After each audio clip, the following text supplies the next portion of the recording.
एक मजदूर आदमी है, बड़ा परेशान है, बूढ़ा हो गया, छोटा छोटा बच्चा है, एक जवान बेटी है। मजदूर मंडी पे जाता था ना मजदूरी करने के लिए, कोई आदमी उसको मजदूरी पे नहीं लगता था। बोले वो बूढ़ा आदमी है, काम धंधा करना पाता है, ये नहीं, इसको ले क्या करेंगे। जवान सबको लेके जाता था, बूढ़ा को छोड़ देता था। बूढ़ा परेशान हो गया, लौट के घर आ जाता था। बीवी पूछती क्या हुआ, कुछ पैसा लाए? तो बूढ़ा कहता क्या करें, हम मंडी में जाते हैं, कोई आदमी बूढ़ा देखकर हमको मजदूरी पे नहीं रखता। 3 दिन हो गए, 3 दिन हो गए। अब भाई अब जिससे पहचा लेना था पहचा लेकर खा पी लिया, अब तो फाके की नौबत आ गई, चूल्हा का जलना बंद हो गया, परेशान हो गया। कुर्बान जाओ, 3 दिन जब हो गए और गुजर गए तो बहन ने देखी कि मेरा छोटा छोटा भाई है, ये बिलक बिलक कर भूख से रो रहा है, लेकिन खाने को दाना घर में नहीं। बाप है कि मजदूरी करने जा रहा है, लेकिन कोई मजदूरी रखने के तैयार नहीं है। जब यहां तक नौबत आ गई कि अब हमारे भाई नहीं बचेगा, ये लड़की देखी कि हम लोग बड़े हैं, हम लोग भूख बर्दाश्त कर ले रहे हैं, लेकिन ये छोटा छोटा बच्चा भूख बर्दाश्त नहीं कर पाएगा। तो ये लड़की सोची ये जवानी किस काम की, वैसे ही भूख से मरना है तो कम से कम इन बच्चों को मरने तो ना दूं। मेरा बाप बूढ़ा है, कमा नहीं पाता। ये लड़की अपने दिमाग में क्या बात सेटिंग की, सुबह उठी, गुस्ल की, बालों में तेल लगाई, बन सवर कर तैयार हुई। अपनी माँ से कहती है अम्मी जान हम फलां सहेली के पास जा रहे हैं, शाम को आएंगे। माँ ने इजाजत दे दिया, बेटी जा। ये लड़की चली गई, बाजार के चौराहे पे जाके खड़ी हो गई। बाजार के चौराहे पे खड़ी हो गई कि कोई भी आशिक की नजर मेरे चेहरे पे पड़ेगी, कोई भी दीवाना होगा जो मेरी कलाई को पकड़ेगा, उससे हम सौदा करेंगे, वो हमें पैसा देगा, हम अपना जिस्म बेच देंगे, कम से कम ये मेरा भाई बच जाएगा, इनका पेट भर जाएगा। ये लड़की सुबह से लेकर शाम तक बाजार के चौराहे पे खड़ी रही, लेकिन किसी नौजवान ने इसके चेहरे की तरफ झांक कर नहीं देखा। सुभान अल्लाह बोले, झांक कर नहीं देखा। ये लड़की मायूस होकर घर आई। मां परेशान थी, बेटी तू कहां चली गई थी, क्यों इतनी देर लगा दी? ओहो, बाप भी कहने लगा मेरे कलेजे का टुकड़ा बेटी तू कहां चली गई थी, तू जवान है मेरी बेटी, घर से जब बाहर निकला कर तो पर्दे के साथ निकला कर। बेटी की आंखों में आंसू आ गए। तो बेटी को रोते हुए बाप ने देखा, माँ ने देखा तो कलाई पकड़ ली कि बेटा क्या बात है, कोई बात है क्या, किसी ने कुछ कहा? बेटी रोते हुए कहती है कि माँ अपने भाइयों के बिलखते हुए रोते हुए मुझे देखा नहीं गया, इनकी भूख मुझे देखी नहीं गई। मैं चौराहे पे चली गई थी कि मैं अपना जिस्म बेचकर अपने भाइयों का पेट भरूंगा, अपने बूढ़े बाप के पेट भरूंगा। लेकिन तो बाप का फिर क्या हुआ? माँ ने कहा फिर क्या हुआ, ये कदम तुमने उठाया कैसे? तो बेटी कहती है कि अब्बा हुजूर, लेकिन हैरत का मकाम यह है कि सुबह से लेकर शाम तक मैं उस चौराहे पे खड़ी रही, लोग आ रहे थे जा रहे थे, लेकिन किसी ने मुझे निगाह उठाकर नहीं देखा। तो बाप रोते हुए कहता है कि बेटी अरे तुम्हें कोई निगाह उठा के कैसे देख सकता है?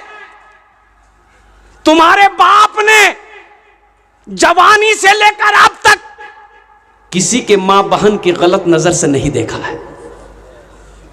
हमने जब किसी के मां बहन को गलत नजरों से नहीं देखा है, बहू बेटियों को नहीं देखा, तो मेरी बेटी को कोई गलत नजर से कैसे देख सकता है?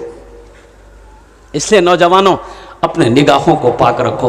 तो मैं ये कह रहा था कि बच्चे का नाम अच्छा रखो, ये अल्लाह के नबी की हदीस है। अल्लाह के नबी ने इरशाद फरमाया अपने बच्चों का अच्छा नाम रखो, नाम का ज़ात पर असर होता है। अब बड़ी तेज़ी के साथ आइए, वही बच्चा को पढ़ाना है। अब वो बच्चा 4-5 साल का हो गया तो कहाँ लेके जाइएगा?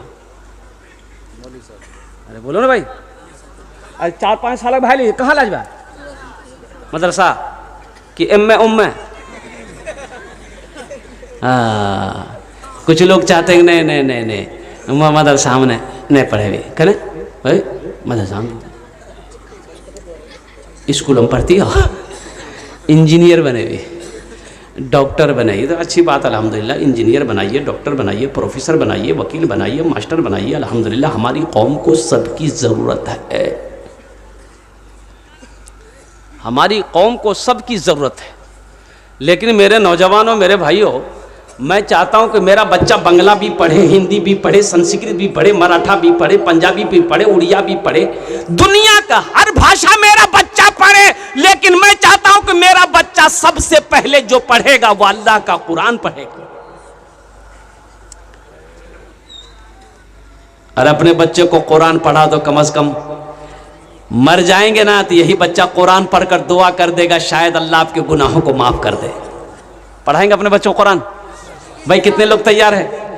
सेहरा में जंगलों में, सेहरा में जंगलों में, बयाबान में पढ़ो, सेहरा में जंगलों में, बयाबान में पढ़ो, मीनार गिर पड़े हैं तो मैदान में पढ़ो। ये बेखबर नजूमी तुम्हें क्या बताएंगे, कल होने वाला क्या है, कल होने वाला क्या है, ये कुरान में पढ़ो, कल होने वाला क्या है, ये कुरान में पढ़ो।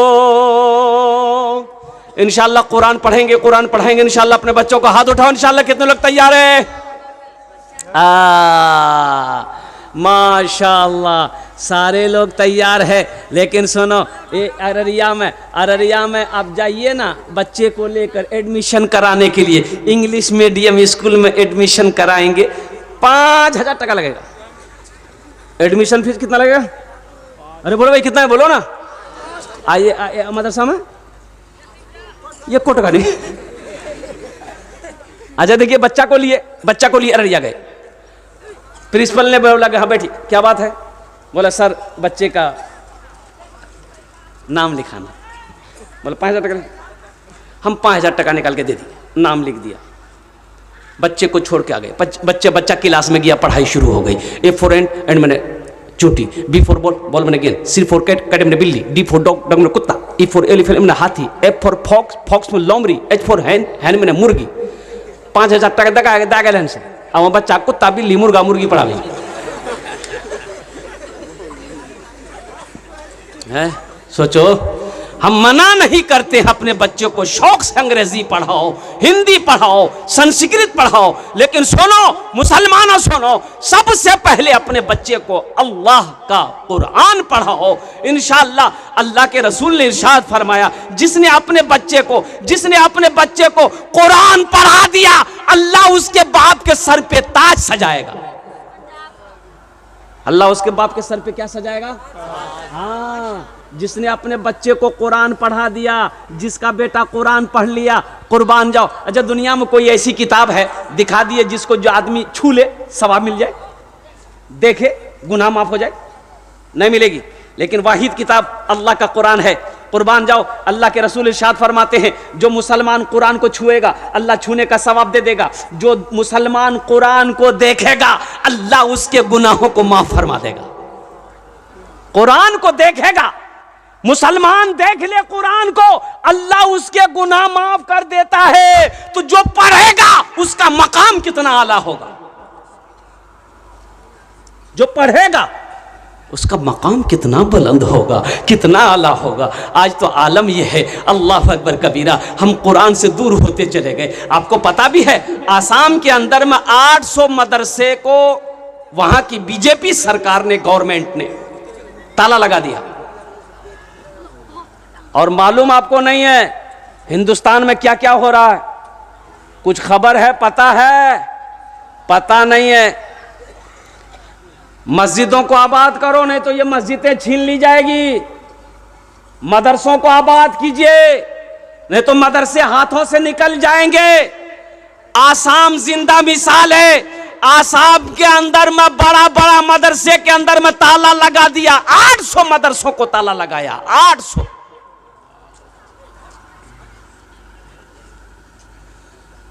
आज हम मदरसा को देख के भागते हैं, मकतब को देख के भागते हैं, मौलवी को देख के भागते हैं। दरवाजे में बैठा है कुर्सी लगा के घर वाला, देखा मौलवी साहब साइकिल लेके आ रहा है, देख घुस से अंदर अगन घुसी गई। अब बेटा कहिए, बेटा जो दरवाजा मौली साहब अली चंदा ली, पूछतो नहीं बाबा कहाँ गली, बोली दिन खेत चलो गली। बोलो बात सही गलत बोलो, बताओ वो कौम तरक्की करेगी? वो कौम तरक्की नहीं कर सकती। ये मदरसे हमारे दीनी किले हैं, मदरसे दीनी किले हैं। जब तक ये इस धरती पर मदरसे चलते रहेंगे, अल्लाह चांद सूरज को निकालता रहेगा। जिस दिन इस ये मदरसे धरती पर बंद हो गए, अल्लाह ना चांद को निकालेगा ना सूरज को निकालेगा। इसलिए मदरसों को आबाद कीजिए।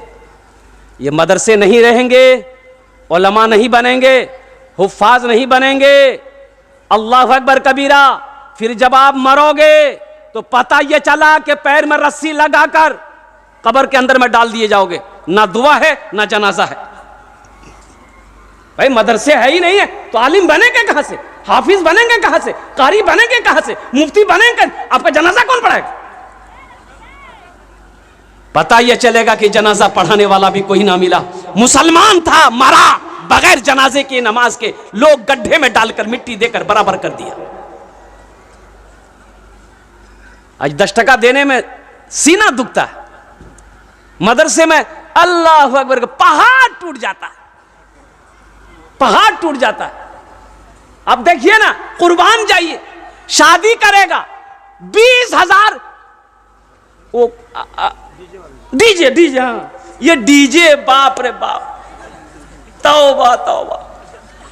ये डीजे ऐसा डीजे है कि बुढ़वा के सामने बज जाए तो बुढ़वा नाचने लगे। देखिए बच्चा सब समझ रहा है। अब ये सिस्टम चला, छोटा छोटा बच्चा को देखिएगा, अजब बेतहाशा नाच रहा है। डीजे ये बला है भाई, भाई ये बला है। 20,000 का डीजे करेगा शादी में, 20,000 का डीजे करेगा, 3 लाख टका जहेज लेगा।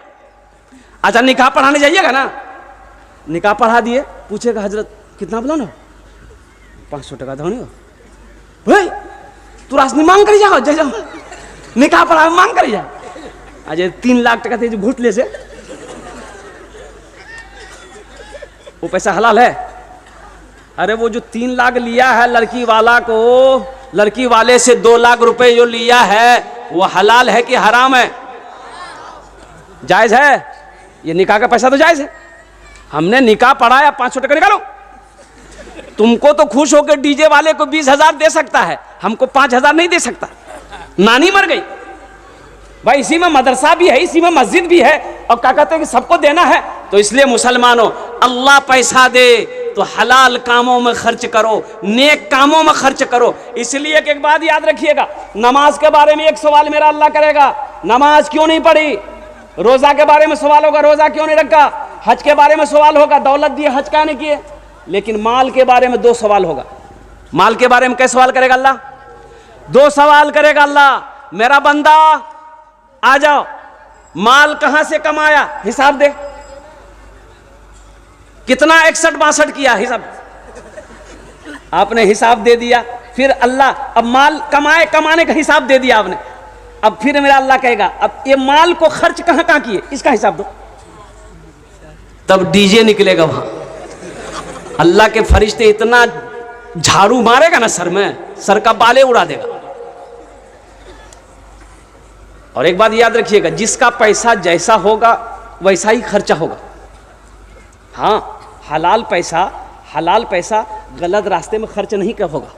हलाल कमाने वाले का पैसा गलत रास्ते में खर्च नहीं होगा। और कुर्बान जाओ। इसलिए मुसलमानों, इसलिए नौजवानों, अपने मकातिब को, अपने मकतब को, अपने मदरसे को, अपनी मस्जिदों को, अपने खानकाहों की हिफाजत करो, आबाद करो। अल्लाह तुम्हें आबाद करेगा।